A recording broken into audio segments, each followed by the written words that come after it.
Hi everyone, कैसे हैं आप सब।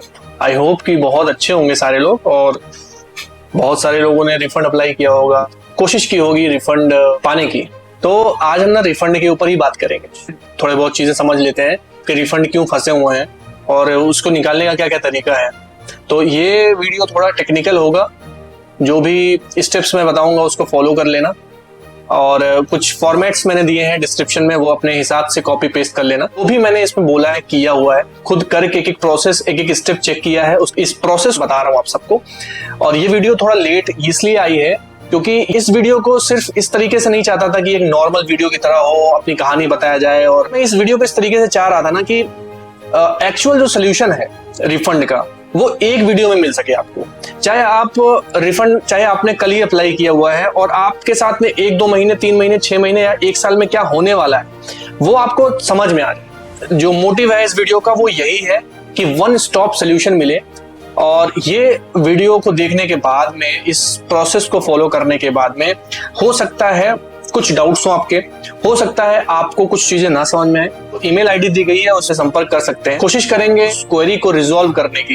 ये रिफंड का प्रोसेस पिक्चर में कब आता है आप सभी को मालूम होगा, या हो सकता है आप ना जानते हो क्यूनेट के बारे में। तो मैं एक बता देता हूँ, ओवरव्यू बता देता हूँ। क्यूनेट एक नेटवर्क मार्केटिंग MLM कंपनी है जिसमें लोग डिस्ट्रीब्यूटर बनते हैं, लोगों को रेफर करते हैं। इसमें जो भी प्रोडक्ट एंड सर्विसेज होती है एज ए डायरेक्ट सेलिंग की, उसको आप डायरेक्ट सेल करो और उसमें बीच में कमीशन मिलेगा।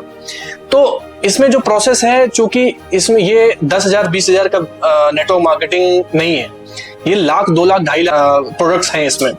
तो होता क्या है कि आपको भी पता है कि आप 10-20 हजार किसी को दे के भूल जाओगे, बट लाख, 2 लाख, 5 लाख, 10 लाख दे के आप भूलोगे नहीं। तो ये कोशिश करते हैं कि आपको इमोशनली आपके साथ अटैच हो, इमोशनली आपको बहलाएं, फुसलाएं, कुछ बड़े बड़े ड्रीम्स दिखाएं, कुछ बड़े बड़े वर्ड्स आपकी तरफ फेंके, जिस वर्ड्स से आप अट्रैक्ट हो जाओ। आप अपनी लाइफ में मान लो कुछ करना चाहते हो, तो आपको लगे हाँ यही तो है बिजनेस, या यही तो है वो अपॉर्चुनिटी। तो बड़े बड़े वर्ड्स में business opportunity, online e-commerce, footprints generate करना है, लाइफ चेंज हो जाएगी, 4 से 5 साल में रिटायरमेंट ले सकते हो, ऐसे बहुत सारे वादे किए जाते हैं कि यार तू मेरे साथ खड़ा रहे और दोनों भाई मिलके रॉक करेंगे। फिर उसकी वॉट लग जाती है। आप ये सोचिए, इनके मैनिपुलेशन का इतना इन्फ्लुएंस होता है आदमी के ऊपर। सामने वाला आदमी जो बिजनेस को नहीं जानता है, ना उसका नाम जानता है, ना उसका मोड ऑफ वर्क जानता है, कुछ नहीं जानता है, और फिर भी लोन करवा लेता है। और जब ये सारी चीजें हो जाती हैं, ये भी पूछने के बाद क्या ये नेटवर्क मार्केटिंग है क्या, या कहीं ये MLM तो नहीं है, इन सारे सवाल के जवाब वो नहीं देते। वो सिर्फ यही पूछते हैं कि यार ये क्या होता है। नहीं यार, मैं ऐसा कुछ नहीं करता हूँ।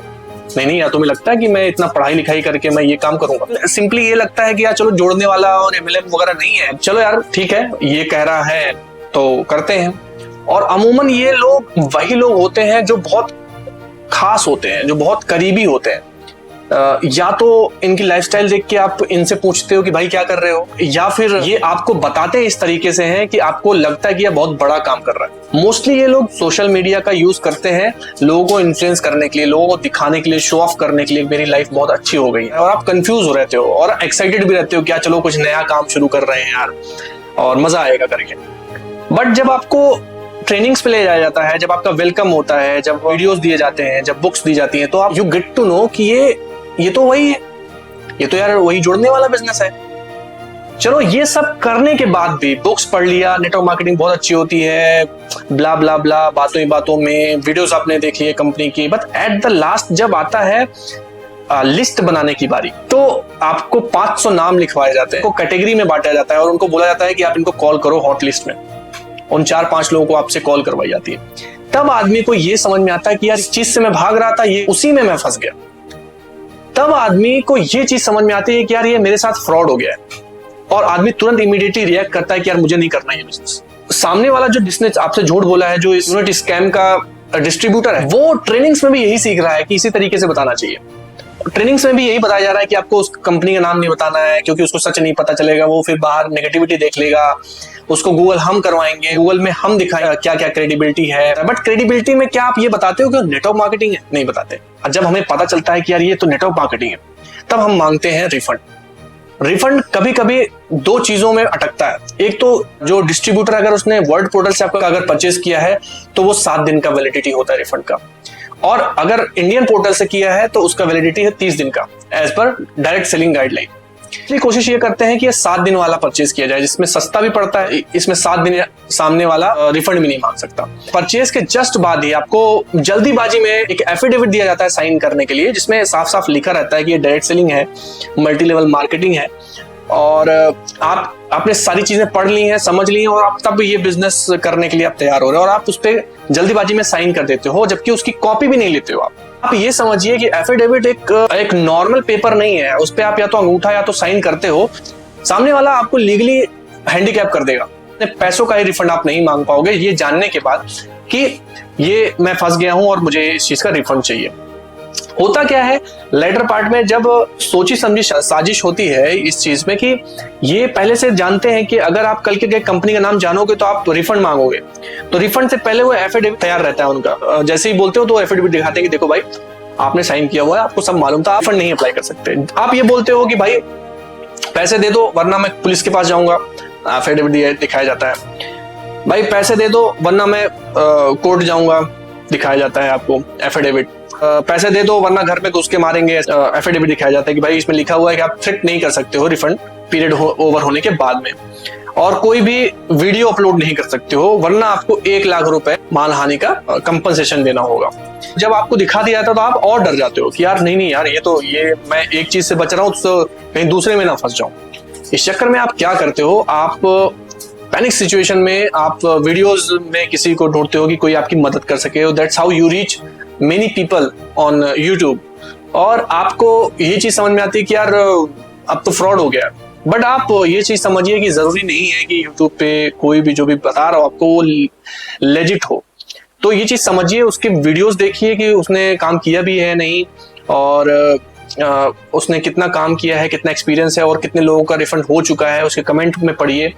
तो that's how you get to know कि ये सही आदमी है या नहीं। जो इस वीडियो में बताने वाला हूँ आपको लीगल रास्ता बताने वाला हूँ कि क्या कौन कौन से लोग इसमें अप्लीकेबल है। मतलब 7 दिन की रिफंड पॉलिसी और 30 दिन की रिफंड पॉलिसी के अंदर आते हैं वो लोग जिन लोगों ने जनवरी 2023 के बाद रिफंड अप्लाई किया है और उनके रिफंड नहीं आ रहे हैं, या जनवरी 2023 के पहले भी रिफंड अप्लाई किया है और ड्यू टू जो फ्रीज किए गए हैं ईडी द्वारा, ईडी ने जो फ्रीज किए हैं क्यूनेट अकाउंट, उसकी वजह से इंडियन पोर्टल से जो भी परचेज हुए हैं उनके पैसे नहीं आ रहे हैं, कंपनी गोल मटोल जवाब दे रही है या कोई रिप्लाई नहीं कर रही है, उनके लिए ये वीडियो है। इसके पहले मैंने कंज्यूमर फोरम पे एक वीडियो बनाया हुआ है जिसको आप चेकआउट कर सकते हो।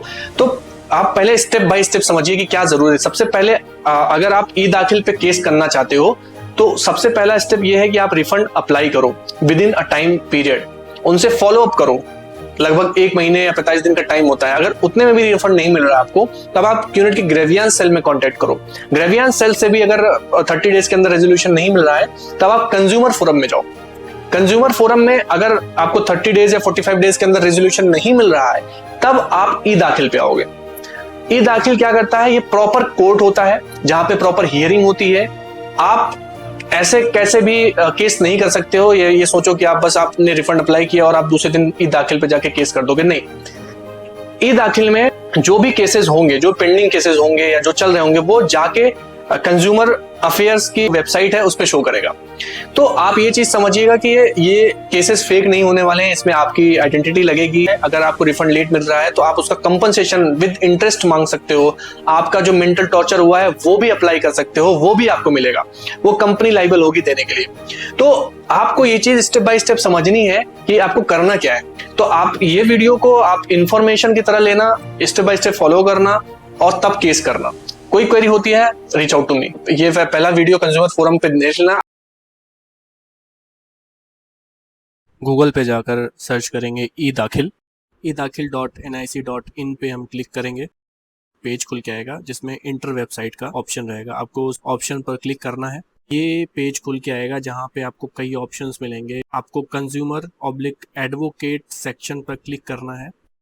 उसके बाद 3 ऑप्शंस आपको मिलेंगे। आपको सबसे पहले रजिस्ट्रेशन करना है अपना, आपको रजिस्ट्रेशन पर क्लिक करना है। उसके बाद आपको ये पेज के सामने आएगा जिसमें कई ऑप्शंस दिए हुए हैं, जिसमें आपकी यूज़र अकाउंट इन्फॉर्मेशन डालनी है, जहाँ पे आपको सिंपली कुछ डिटेल्स भरनी है। सबसे पहले आप अपना ईमेल आईडी डालेंगे जो वर्किंग है, आपका अपना नाम होगा, नाम वही होना चाहिए जो आपकी आईडी पे है, आपका पासवर्ड जो आप बनाना चाहते हो, फादर्स नेम, अपना कंफर्म पासवर्ड करिए, डेट ऑफ बर्थ वही होनी चाहिए जो आपके डॉक्यूमेंट्स में है, मोबाइल नंबर आप डालोगे, डेट ऑफ बर्थ डालोगे, आपका एड्रेस जो आपके आधार कार्ड पर है वो एड्रेस डालना है आपको, स्टेट सेलेक्ट करना है, उसके बाद डिस्ट्रिक्ट सेलेक्ट करने के बाद में आईडी प्रूफ का ऑप्शन आएगा, पैन कार्ड सेलेक्ट कर सकते हो, मैं प्रेफर करूँगा पैन कार्ड नंबर डालोगे और कॉपी आप उसमें अपलोड कर दोगे। उसके बाद कैप्चा डालना है, उसमें सबमिट कर देना है, कोई ईमेल आईडी और अपना पासवर्ड और कैप्चा डालना है और लॉगिन करना है अकाउंट में। उसके बाद में इस तरीके से आपने लॉगिन कर लिया है, आपका नाम जिस नाम से भी आप रजिस्टर होगे वहाँ पे आपका आएगा कि वेलकम, आपका नाम सक्सेसफुली लॉग्ड इन। उसके बाद ऑप्शंस आएंगे, ढेर सारे ऑप्शंस आएंगे जिसमें का आपको फाइल न्यू केस पे क्लिक करना है। उसके बाद में डिस्क्लेमर आएगा, उस डिस्क्लेमर को आपको पढ़ना है और उसके नीचे एक्सेप्ट का बटन होगा उसको प्रेस करना है।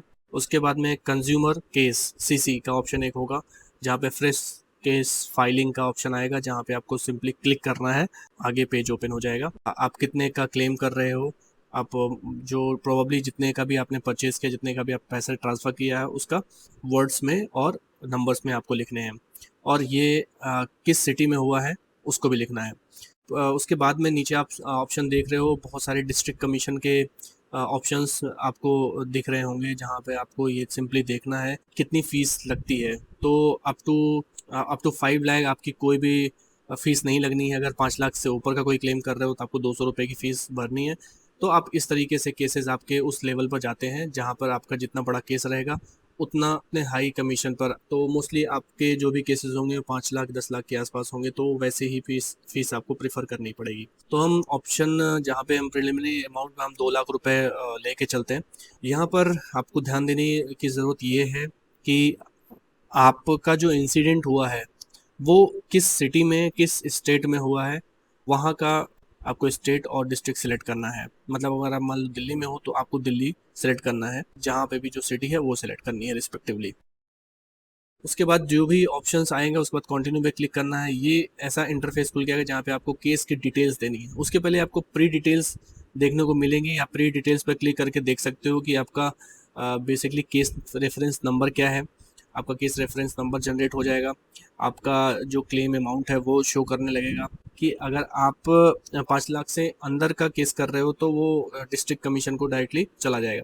तो हम चलिए बात करते हैं किस तरीके से इसको हमें फिलअप करना है, क्या क्या किस तरीके से हम इसमें ध्यान दे के वो सारी चीज़ें हम फिलअप कर सकते हैं। तो सबसे पहले कंप्लेनेंट डिटेल आपको डालनी है, जहाँ पे आपको सिंपली अपना नाम डालना है, अपना मोबाइल नंबर डालना है, आपका ईमेल आईडी डालना है जो वर्किंग है।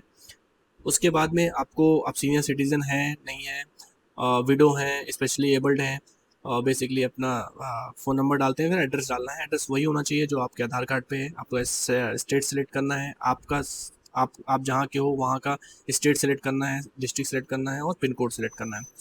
उसके बाद में नीचे आप देख सकते हो अपोजिट पार्टी डिटेल है, यहाँ पे आपको क्यूनेट या किसी भी डायरेक्ट सेलिंग के खिलाफ आपको करना है, तो वहाँ आप कंपनी का नाम लिखिए, मोबाइल नंबर लिखिए कि आप इस कौन से स्टेट में उसका ऑफिस रजिस्टर है, वहाँ का एड्रेस लिखिए, स्टेट लिखिए, पिन कोड डालिए। अब आपको देखने की ज़रूरत है कि कंप्लेनेंट एडवोकेट, अगर आपके केस में अगर कोई एडवोकेट है जो कि आपका केस आपके बदले में लड़ रहा है, तो यहाँ पे सिंपली आपको उसका डिटेल्स डालना है जिससे वो एक्सेस उनको मिल पाए, और सिंपली आपको बस वही सेलेक्ट करना है कि जो भी एडवोकेट की डिटेल होगी वो डालना है।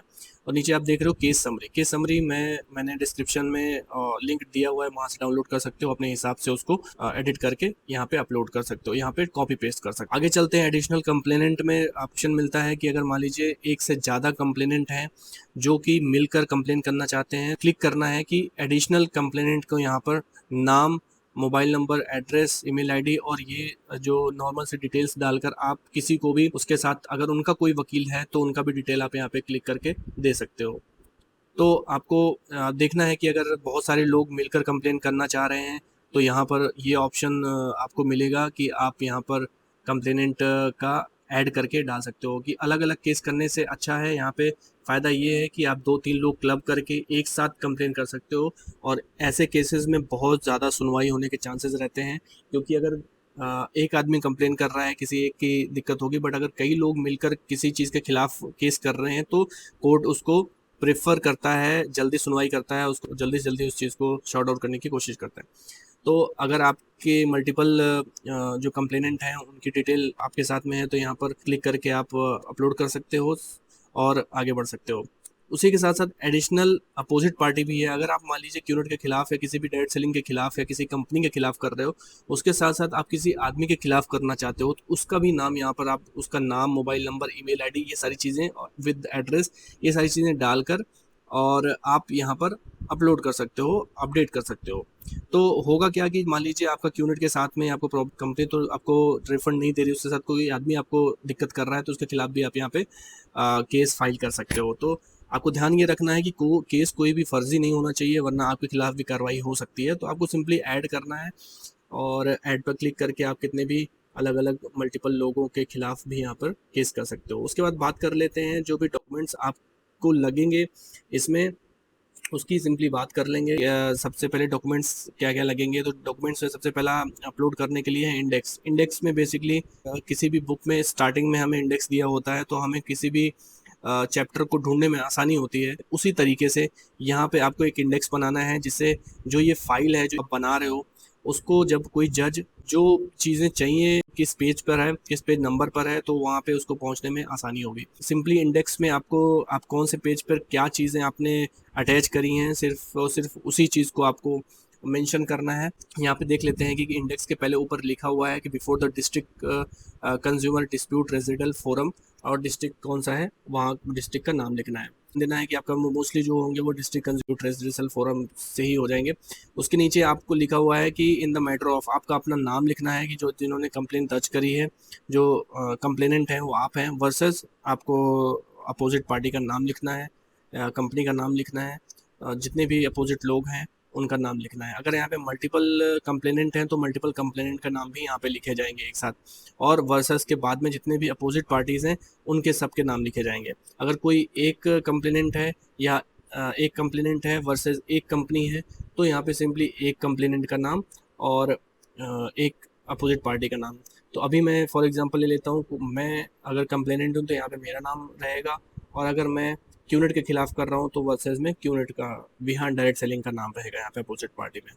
उसके बाद बात आती है list of dates and events. इसमें सिंपली अगर जज के सामने फाइल जाती है, इसमें अपना एक वर्ड में या एक्सेल में आप बना सकते हो, एक स्टेप बाय स्टेप की किसी को समझाने में इजी रहे कि आपने कौन से डेट पर आपके साथ में क्या क्या चीज़ें हुई हैं और आपने क्या क्या स्टेप्स उठाए हैं, या फिर आपने कंप्लेन करी तो कंप्लेन कौन से डेट पर करी, वो कंप्लेन नंबर क्या था। मान लीजिए कस्टमर केयर पर कॉल किया, कस्टमर केयर पर ये दर्ज किया, तो कौन से डेट पर किया और उसका जो रेफरेंस नंबर था या कंप्लेन नंबर था वो क्या था, ये आपको नंबर वाइज लिखनी है। मतलब किस किस डेट पर क्या क्या चीज़ें हुई उसको आपको 1 2 3 4 के ऐसे लिखना है। उसके बाद बात करते हैं मेमोज एंड पार्टीज की, कौन किसके खिलाफ क्या क्या कर रहा है। बिफोर द डिस्ट्रिक्ट कमीशन में यहाँ पे लेके चल रहा हूँ, तो यहाँ पे आपको कंप्लेनेंट डिटेल, फुल डिटेल डालनी है। पहले कंप्लेंट जो कर रहा है उनका पूरा डिटेल होना चाहिए, और अपोनेंट में जो है उनका पूरा डिटेल होना चाहिए एक वर्ड फाइल में। और इस वर्ड फाइल को आपको जब भी अपलोड करना है तो आप उसको वर्ड से पीडीएफ में कन्वर्ट कर लीजिएगा, तब वहाँ पे अपलोड करिएगा। और उसके साथ साथ आपको ध्यान ये रखना है कि ये सारी कॉपीज जो है सेल्फ अटेस्टेड होनी चाहिए। उसके बाद बात करते हैं कि जो एफिडेविट बनेगा वो किस तरीके से बनेगा। जिस तरीके से आप देख सकते हो यहाँ पे मैंने सिंपली डाला हुआ है, ब्रीफ किया हुआ, तो इसका सबका लिंक मैंने दिया हुआ है नीचे। आप वेरिफिकेशन का भी होगा और उसका एफिडेविट लगाना होगा। एफिडेविट इसलिए लगाते हैं कि आपने जो भी चीज़ें, जो भी जानकारी दी है वो गलत नहीं है, आपके नॉलेज के हिसाब से सारी चीज़ें सही हैं, और ट्रैक है वो आप रखोगे। केस जब तक पूरा नहीं हो जाता तब तक सिंपली आपको मैं बता देता हूँ कि क्या क्या चीज़ें इसमें भरनी है। तो इसमें जैसे दी कंप्लेनेंट लिखा है, तो कंप्लेनेंट के for the honourable district consumer dispute redressal forum eight, अगर डिस्ट्रिक्ट लेवल है, जिस भी डिस्ट्रिक्ट लेवल पे ये रजिस्टर होगा वहाँ का नाम लिखना है। उसके नीचे इन द मैटर ऑफ आपका अपना पूरा नाम, डिस्क्रिप्शन, कंप्लीट एड्रेस, ठीक है। उसके बाद वर्सेस जो अपोजिट पार्टी है उसका नाम। उसके बाद नीचे आप आओगे तो complainant under section 12 before district forum, section 17 होगा तो वो स्टेट कमीशन के सामने होगा। अगर सेक्शन 21 होगा before the national commission of the consumer protection act 1986। जब भी आप एडवोकेट के पास जाओगे तो आपको वो सिंपली बता देगा कि आप डिस्ट्रिक्ट लेवल पर ही आप केस कर रहे हो। तो नीचे आप देखोगे इंट्रोडक्शन लिया हुआ है, तो इंट्रोडक्शन में आपको लिखा हुआ है in this opening paragraph the complainant should give the introduction as well as the opposite parties. लिखनी है, आपका अपना डिटेल्स लिखना है और अपोजिट पार्टी है उसका डिटेल। ट्रांजेक्शन्स जो जो भी हुई हैं उसको आपको ब्रीफ करना है यहाँ पर कि इन this paragraph complainant should describe the transaction complaint of that is particular of जो भी गुड्स ऑफ सर्विसेज आपने खरीदी हैं वो कब खरीदी हैं, कितने की खरीदी है, क्या ट्रांजेक्शन हुआ है, कौन से डेट पर हुआ है, उसका फुल इन्फॉर्मेशन आपको यहाँ पर देनी है कि आपने कैश में ट्रांजेक्शन किया था, आपने ऑनलाइन ट्रांजेक्शन किया था, उस ट्रांजेक्शन का डिटेल क्या है, रिसिप्ट नंबर क्या है। प्रॉपरली आपको सारी चीज़ें इसमें लिखनी है। उसके साथ साथ वो एनेक्शन में भी लगाना है कि किस एनेक्शन में आपने ये डिटेल दी हुई है। पहले भी बात किया था, जो भी रिसिप्ट आप लगाओगे तो जो भी आप इंडेक्स लगा रहे हो, इंडेक्स में आपने प्रॉपरली मेंशन करना है कि आप किस एनेक्शन में किस पेज पर आप कौन से रिसिप्ट क्या कैसे लगा रहे हो, वो प्रॉपरली मार्क होनी चाहिए और यहाँ पर मेंशन होनी चाहिए कि इस पेज नंबर पर ये मेमो मैंने लगाया हुआ है, वो आप रेफ़र कर सकते हो। उसको आप चेकआउट कर सकते हो किस तरीके से आपको यहाँ पे फाइल करना है। तरफ से ये चीज़ें बता रहा हूँ कि आप बिना एडवोकेट की हेल्प लिए बना भी केस कर सकते हो। अगर आपको चीज़ें नहीं समझ में आती हैं, एक एडवोकेट ज़रूर हायर कर लें, मैं ये आपको ज़रूर एडवाइस करूँगा। क्योंकि होगा क्या कि आपको थोड़ा एडवाइस मिल जाएगी, आपको हेल्प मिल जाएगी, लीगली किसी भी चीज़ को लेके आपको ज़्यादा दिक्कत फेस नहीं करनी पड़ेगी। उसके बाद थर्ड ऑप्शन है डिफेक्ट डिफिशियंसी, कि क्या एक्चुअली क्या इशू था। ठीक है, नीचे आप देखोगे कि यहाँ लिखा हुआ है in this paragraph complainant should explain the grievance whether the loss of damage has been caused by some unfair trade practice or restrictive trade practice adopted by any trader or there is some defect in the goods। तो यहाँ पे आपको simply ये third option में आपको लिखना है कि क्या एक्चुअल इशू हुआ था, आपका ग्रेवियंस क्या है, आपको प्रॉब्लम क्या है। तो आप नॉर्मली यहाँ पे लिखिए, आप एकदम स्ट्रेट फॉरवर्ड लिए लिखिए कि आपके साथ में फ्रॉड हुआ है, आपको किस तरीके से कंपनी का नाम नहीं बताया गया, आपको रिफंड पॉलिसी नहीं बताई गई, आपको आपके बदले में ये परचेज़ किया गया, इतना पैसा लिया गया और कंपनी आपको रिफंड टाइम से नहीं कर रही है। तो आपको यहाँ पे सिंपली लिखना है कि आपके साथ में अनफेयर ट्रेड प्रैक्टिस करी गई है। चीज़ें चाहे चैट भी लगा सकते हैं, चैट की भी कॉपी है तो चैट भी लगा सकते हैं और उसके साथ साथ जो भी कॉपी आप लगा रहे हो वो सेल्फ अटेस्टेड ज़रूर होनी चाहिए। उसमें जो भी चीज़ें आपको इशू है वो प्रॉपरली नरेट करनी है। तो इसमें लिखा हुआ है, मैं आपको पढ़ के समझाता हूँ कि क्या क्या चीज़ें लिखी होती हैं और ये सारी चीज़ें बनाई गई हैं कंज्यूमर को प्रोटेक्ट करने के लिए कि कोई भी आपके साथ फ्रॉड ना कर पाए। One should इल्यूसिडेट the nature of unfair trade practice adopted by the trader that is relating to quality of goods, services, sponsorship, warranty or guarantee for such period promised. The nature of extent of defects in goods should be explained and so should the deficiency in service। यहाँ पे जो भी आपको कुछ भी उल्टा पुल्टा बोला गया है या फिर नहीं दिया गया है, प्रोमिसेस किए गए हैं, यहाँ पे आपको सिंपली लिखना है। In case of excessive price one should specify the details of actual price fixed by or under any law for the time being enforced or as set out on goods and their packaging vice versa the price charged by the trader। तो यहाँ पे जो price charge है उसमें हम नहीं जाएंगे, उसमें हमें कोई घुसने की ज़रूरत भी नहीं है कि ज़्यादा पैसा हमसे ले रहे हैं नहीं। हमें बात है कि हमें डायरेक्ट सेलिंग में पैसे लगाने ही नहीं थे और हमें गलत तरीके से फंसा के पैसे लिए गए। तो यहाँ पे सिंपली वही लिखना है। Complainant can also be filed against offer for sale of goods and hazardous life and safety when used। You should narrate your grievance and rest assured it is being read, heard by compassionate and pragmatic judges। Photocopies of relevant documents must be attached। इसके साथ में जो भी आप चीज़ें लगा, जो भी आप यहाँ पे लिख रहे हो उसकी फ़ोटोकॉपी ज़रूर अटैच्ड होनी चाहिए विद सेल्फ अटेस्ट। इसके बाद फोर्थ ऑप्शन आता है रेक्टिफिकेशन का। रेक्टिफिकेशन में ये लिखा हुआ है in this paragraph complainant should highlight what attempts were made by him to set things right. तो यहाँ पे आपको बेसिकली ये चीज़ें मेंशन करनी है कि आपने क्या क्या कदम उठाए रिफंड पाने के लिए। आपको ये इलेबरेट करना है कि कब कब आपने क्या क्या चीज़ें करी हैं। तो अगर आपने पर्सनल विजिट करी है या फिर आपने मेल किया है किसी को, तो ये यहाँ पे आपने कितनी बार नेगोशिएट करने की कोशिश की कि आपको रिफंड दे दिया जाए, कितनी बार आपने कम्युनिकेशन करने की कोशिश की, चाहे राइटिंग में चाहे वर्बली कैसे भी।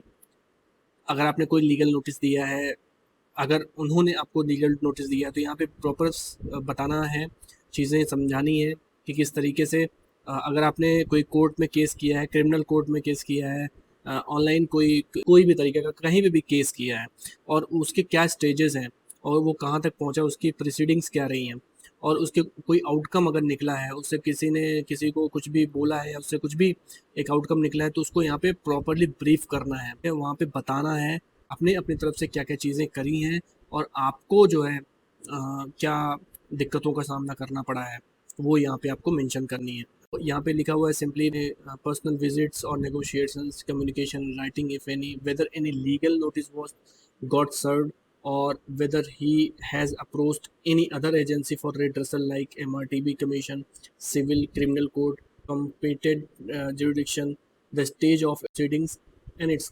outcome if any। मतलब अगर आपने कोई केस किया है तो उसका कोई प्रोसीडिंग्स हुई हैं या नहीं हुई हैं वो आप यहाँ पे बता सकते हो कि क्या क्या चीज़ें कब कब हुई हैं along with self attested copies. उसके बाद the nature of response got from the trader when irregularities were brought to his notice should also be disclose here. मतलब जब आपने उनको ये चीज़ बताया, ये चीज़ बोली कि भाई आपने मुझे नहीं बताया था रिफंड के बारे में, आपने मुझे कंपनी का नाम नहीं बताया था, आपने कंपनी का नाम मुझे नहीं बताया था, तो उनका क्या रिस्पॉन्स था ये चीज़ आपको प्रॉपरली मेंशन करनी है।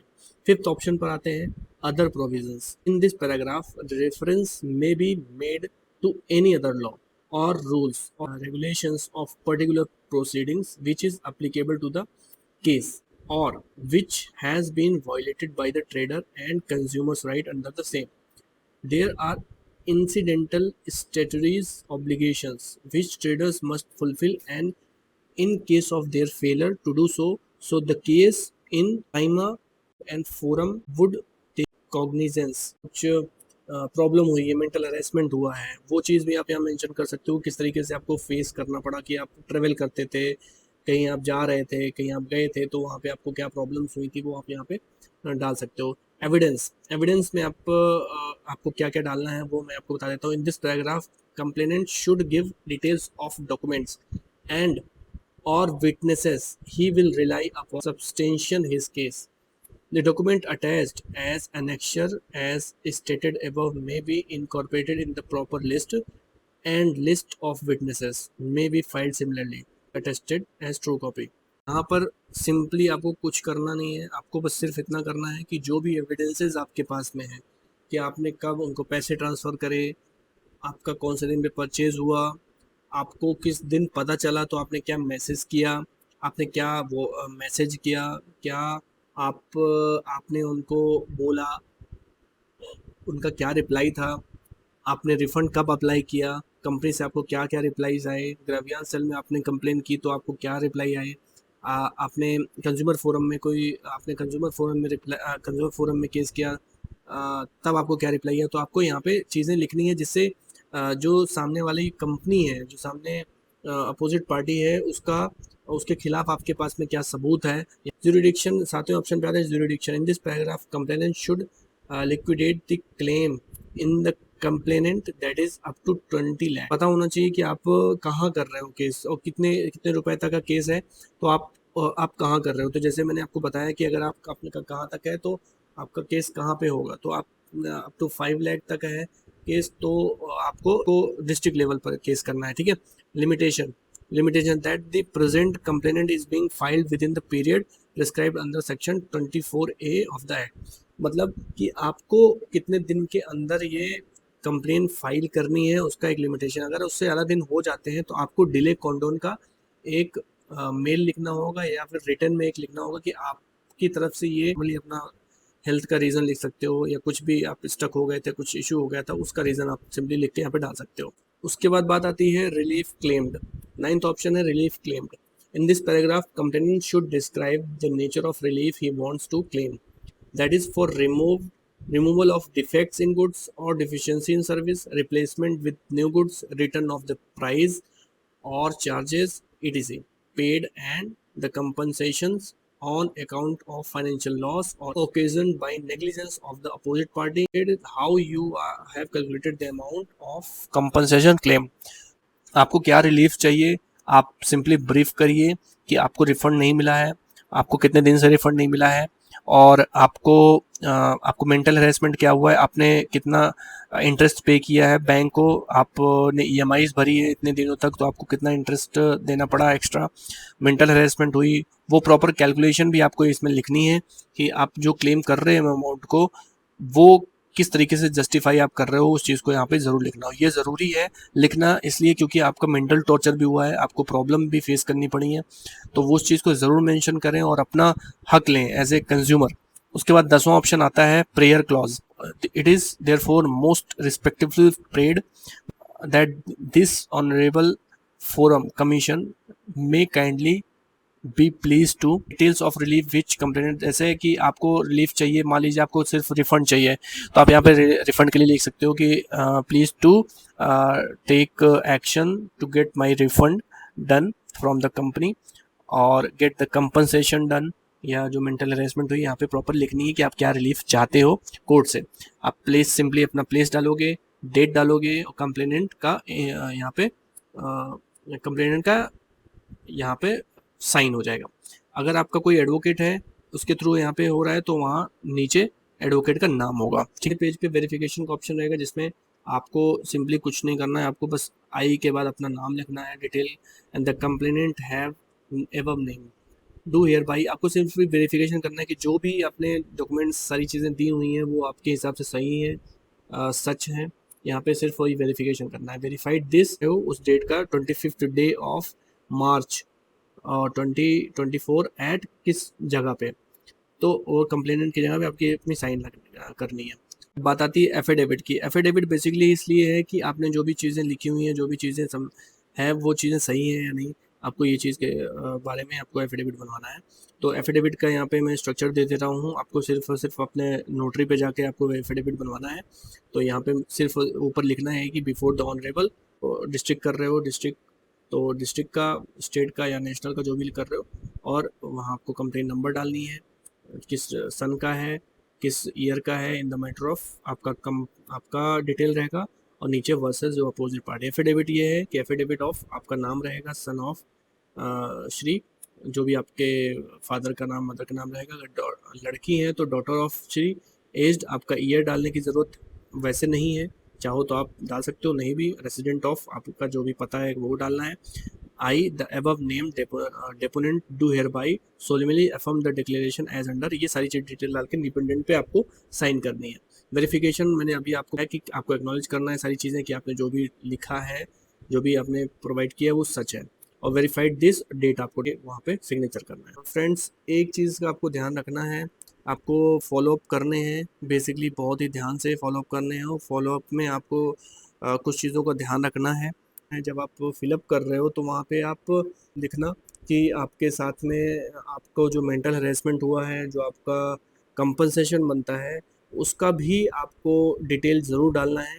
आपको काफ़ी जितना लेट मिला है आपको पैसा रिफ़ंड, जितने दिन होना चाहिए इतने दिन, जितना 30 to 45 डेज़ के बीच का टैट होता है, अगर उस बीच में नहीं हुआ है आपको रिफ़ंड तो उस दिन से लेके आज तक के बीच का जो मेंटल हेरेसमेंट हुआ है आपका और जो नुकसान हुआ है विद इंटरेस्ट आप मांग सकते हो, कोर्ट के सामने रख सकते हो, और कंपनी लाइबल होगी देने के लिए। बहुत सारे ऐसे केसेस हैं जिसमें छोटे मोटे केसेस पे उनको मेंटल हेरेसमेंट की वजह से कंपनी ने काफ़ी ज़्यादा पैसे पे किए हैं कि उनको इस वजह से बहुत सारी प्रॉब्लम होती है। तो आपको ज़रूर बताना है कि जिस तरीके से ये स्कैम चल रहा है, आपको प्रेशर महसूस हुआ है इस चीज़ को लेकर और आपने ईएमआई भरी है, तो ये चीज़ों का आपको ध्यान रखना है कि आपको ये चीज़ कंपनसेट ज़रूर करवानी है, और इन सब में आपको पीछे नहीं हटना है। तो और आपको कोई भी हेल्प लगती है, कोई भी क्वेश्चन होता है तो आप हमें मेल के ज़रिए पूछ सकते हो। तो यहाँ पे आप लास्ट जो पेज आपको आप जैसे फाइनलाइज करेंगे एंड सबमिट एप्लीकेशन पे क्लिक करेंगे तो आपको यहाँ पे ऑप्शन आएगा कि फाइनलाइज स्टेप क्या है, आप प्रीव्यू कर सकते हो पूरा का पूरा फॉर्म। उसके साथ आपको आपने क्या कंज्यूमर हेल्पलाइन पे पहले केस किया है या नहीं, तो हमने बात कर ही ली है कि सबसे ये स्टेप्स हैं यहाँ पे जितने भी हैं, please confirm that following been have been check. तो ये सारी चीज़ चेक करके आपको फाइनलाइज कर देना है। तो फाइनलाइज करने के बाद आपको अपना अगर स्टेटस चेक करना है तो सिंपली आप यूज़फुल लिंक्स पे जाना है आपको, और कॉन्फोनेट पे आपको क्लिक करना है, और कॉन्फर्मेट पर क्लिक करने के बाद में आपका केस का स्टेटस यहाँ पे आप चेक कर सकते हो। तो जहाँ पे अगर आपका डिस्ट्रिक्ट कमीशन से है तो और स्टेट सेलेक्ट करके, सिटी सेलेक्ट करके, कैप्चा भर के और आपका केस नंबर जो रेफरेंस नंबर था वो यहाँ पे सर्च कर सकते हो। उसके बाद आपकी पूरी डिटेल्स, केस का फाइल हुआ था, क्या हुआ था, क्या क्या दिन, किस किस दिन क्या क्या हियरिंग हुई है, सारी चीज़ों का डिटेल आप वहाँ से ले सकते हो। यहाँ पे और सारे ऑप्शंस मिलते हैं, ठीक है। और आप यहाँ से भी रिवर्ट कर सकते हो। अगर कोर्ट की तरफ से कोई अगर रिक्वायरमेंट है तो आप रिवर्ट केसेस पे क्लिक करके वहाँ पे देख सकते हो। और स्टेटस पे भी आप व्यू केस स्टेटस पे आप क्लिक करके चेक कर सकते हो कि आपका स्टेटस कहाँ तक पहुँचा है। तो नॉर्मली इजी टू यूज़ है, कोई भी दिक्कत परेशानी की बात नहीं है। अगर आपको नहीं समझ में आ रहा तो आप एडवोकेट की हेल्प ले सकते हो, और मैं प्रेफर यही करूँगा कि किसी भी एडवोकेट का आप हेल्प ले सकते हो। ये सारे स्टेप्स आपको समझ में आ गए होंगे, जानकारी मिली होगी इस वीडियो से। अगर फिर भी आपके क्वेश्चंस हैं तो आप नीचे ईमेल आईडी दी हुई है डिस्क्रिप्शन बॉक्स में, आप वहां पे रीच आउट कर सकते हो, मुझसे कोई भी सवाल पूछ सकते हो, मैं आपकी मदद करने की पूरी कोशिश करूंगा। इतना ही समझिएगा, एक ही मैसेज मैं देना चाहता हूँ कि आपका पैसा है और आप इसके हकदार हो, कोई भी आपका पैसा लेके भाग नहीं सकता। अगर कोई एक गलत फहमी में है कि सामने वाले का डिसीजन मैं लूंगा, सामने वाले का परचेज मैं कर दूंगा, सामने वाले को रिफंड मैं नहीं दूंगा, उस आदमी को अपनी ये गलतफहमी बहुत जल्दी से जल्दी दूर कर लेनी चाहिए कि सामने वाला आदमी बस उसको जागरूक होने की देर है। अगर उसको ये चीजें, स्टेप्स पता है तो वो चुप नहीं बैठेगा। तो आपसे मैं ये रिक्वेस्ट करता हूं कि जिसका भी रिफंड फंसा हुआ है और नहीं आ रहा है, सब लोग केस करिए और केस में फॉलो अप भी करिए और इनको दिखा दीजिए कि ये जो ग्रांटेड ले रहे हैं ना, जितने लोगों को साइन अप कर रहे हैं, ग्रांटेड ले रहे हैं ना, और इनकी सजा जरूर मिलेगी। कंपनी बहुत बड़ी जिम्मेदारी है कंपनी की, और कंपनी ही लायबल है इस चीज टेक आउट करने के लिए, क्योंकि रिफंड कंपनी नहीं दे रही। जो झूठ चल रहा है, जो झूठ बोला जा रहा है, जिनके रिफंड नहीं मिलेंगे, जो ईएमआईज भर रहे हैं, उनकी बात तो आप जाने ही दो। बहुत सारे एग्जांपल्स मेरे पास ऐसे आते हैं जिनकी 30,000 सैलरी है और उन लोगों का लोन करा रखा है, उन लोगों का साइन अप, उनके घर वालों का भी साइन अप कर दिया, हॉट पोजीशंस दे दी, 15-15, 17-17 उनकी ईएमआईज कट रही हैं। 30,000 सैलरी और 17,000 रुपए उनका ईएमआई कट रहा है। आप सोचो उनका घर कैसे चल रहा होगा, कितने आर्मी वाले फंस रहे हैं इसमें। तो आई रिक्वेस्ट कि आप अपने लोगों में इस वीडियो को ज्यादा से ज्यादा शेयर करो, ज्यादा से ज्यादा अवेयरनेस फैलाओ, लोगों को बताओ किस तरीके का स्कैम चल रहा है। जो लोग अपने आप को कहते तो लेजिटिमेट है, जो लीगल कह रहे हैं, लेकिन फ्रॉड चल रहा है किस तरीके से। कंपनी भी सपोर्ट कर रही है ऐसे लोगों को और लोग तो कर ही रहे हैं। Thank you so much. I hope कि ये वीडियो आपको बहुत पसंद आया होगा, आपके लाइफ में इसने वैल्यू ऐड की होगी। और ऐसे ही वीडियोस को देखने के लिए आप हमारे चैनल को सब्सक्राइब करें, इस वीडियो को लाइक करें। अगर कोई क्वेश्चन है तो उसको कमेंट में बताएं और हमारे पास आप रीच आउट कर सकते हैं। Thank you so much. जय हिंद।